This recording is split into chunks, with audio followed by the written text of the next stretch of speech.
আসসালামু আলাইকুম, welcome back to my channel Indian army wife. আজকের ভিডিওটা হচ্ছে আমার কোয়ার্টারের সামনে থেকে শুরু।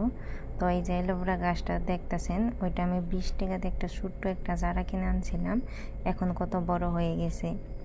তো চলুন এবার রান্না বসা যাক। এখন আমি যে গ্যাসের চুলায় আর কি সব চেনে ভাত বসিয়ে দিলাম। এইটার মধ্যে ভাত বসানোর মূলত কারণ হচ্ছে আমরা 2 জন মানুষ, তাই ওইটার মধ্যে ভাত বসাইছি। আমি আর আমার শ্বশুরমশাই খাবো তাই। আর আমার কোয়ার্টারের গার্ডেনে একটা কুমড়া হয়েছিল, তো একটু ফোটা ফোটা হয়েছিল, ভোমরাইটা হয়েছে, তো ওইটা তুলে নিলাম। কুমড়া দিয়ে মূলত মাছ দিয়ে রান্না করব। আমার হাজব্যান্ড যেহেতু কোয়ার্টারে নাই, আমার হাজব্যান্ড এক্সারসাইজে আছে, তার জন্য আমি আমার শ্বশুরমশাই দুজনে কোয়ার্টারে আছি। তো আমার হাজব্যান্ড মূলত সেরকমভাবে বাজার টাজার করে দিতে যেয়ে পারছিল না, তো আমিও বাইরে যেয়ে মাছ কিনে আনতে পারছিলাম না। তো একটা ভাইয়া আর একটা দিদি বাইরে গেছিলো, তাই ওনাদেরকে দিয়ে মাছ কিনে আনাইছি। তো মাছগুলো খুব কম দামে পাওয়া গেছে, 160 টাকা করে। আমি 2 কেজি মাছ কিনে আনছি, জানি আমরা দুজনে অনেক দিন খেতে পারি। তো আবার যদি কাউকে না পাই বাইরে, মানে মাছ কিনে আনাইতে বা মাংস কিনে আনাইতে, তার জন্য অল্প বেশি পরিমাণে আইনে রেখে দিছি, ফ্রিজে রেখে দেব।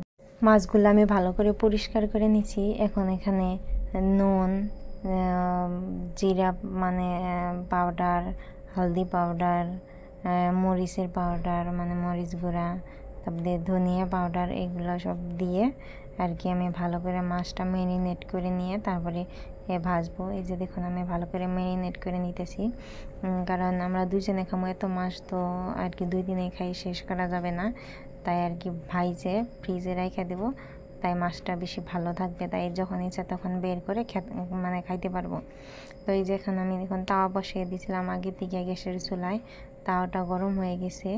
এখন আমি এই যে তেল দিয়ে ভাজে নেবো। আমি কিন্তু বেশি পরিমাণ তেল দিয়ে ভাজবো না, অল্প পরিমাণ তেল দিয়ে ভাজে নেবো, কারণ যখন খাইতে মন যাব তখন আবার বাইর করে অল্প আরও মানে তেল দিয়ে ভাজে আর কি খাইতে পারবো।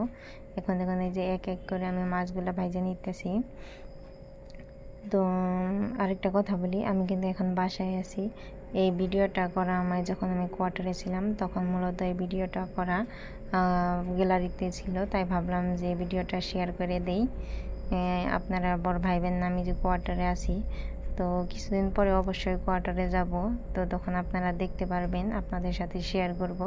আবার এই যে এখানে দেখেন আমি এই মাছ কষাইতে বসিয়ে দিছি, কারণ যে কটা আর কি কুমড়া দিয়ে রান্নবো সেই কটা আর কি এই কষে রান্না করতেছি। কষে মূলত যদি মাছটা রান্না করা হয় তখন খাইতে আর কি অনেকটা মজা হয়, ভালো লাগে। তো যে দেখুন আমি যে কুমড়াটাও কাইটা ধুইয়া ভালো করে পরিষ্কার করে নিছি, রান্না বসাবো। আর এই যে দেখুন এখানে একটা গরু কি সুন্দর করে আর কি বাতাস আইসে রেস্ট নিতেছে। আমি কিন্তু আমার কিচেনের পাশে অল্পখানি জায়গা আছে, ওখানে কিন্তু আমি উস্তা গাছ লাগাইছি। এখানে দেখুন কত পরিমাণ, কি পরিমাণে উস্তা ধরছে, অসম্ভব পরিমাণে উস্তা ধরছে। আমি নিজেও খাইছি, সবাইকে দিয়েও খাইছি। এখানে একটা লাউ গাছ, কিন্তু দুর্ভাগ্যবশত লাউ ধরে নাই, লাউয়ের পাতাই খাইছি আমরা।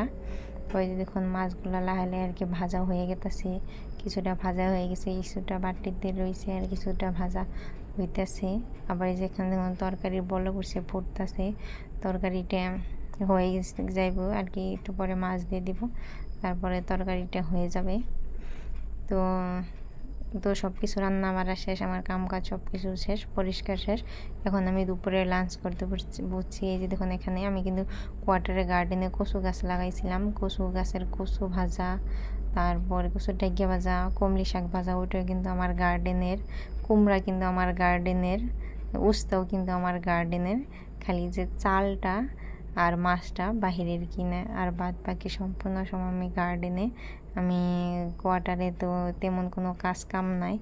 তো আমার কোয়ার্টারটা নিচে, আগে পাশে 2 জায়গায় মানে আর কি আমি নেট দিয়ে বেড়া দিয়ে গার্ডেন বানাইছি।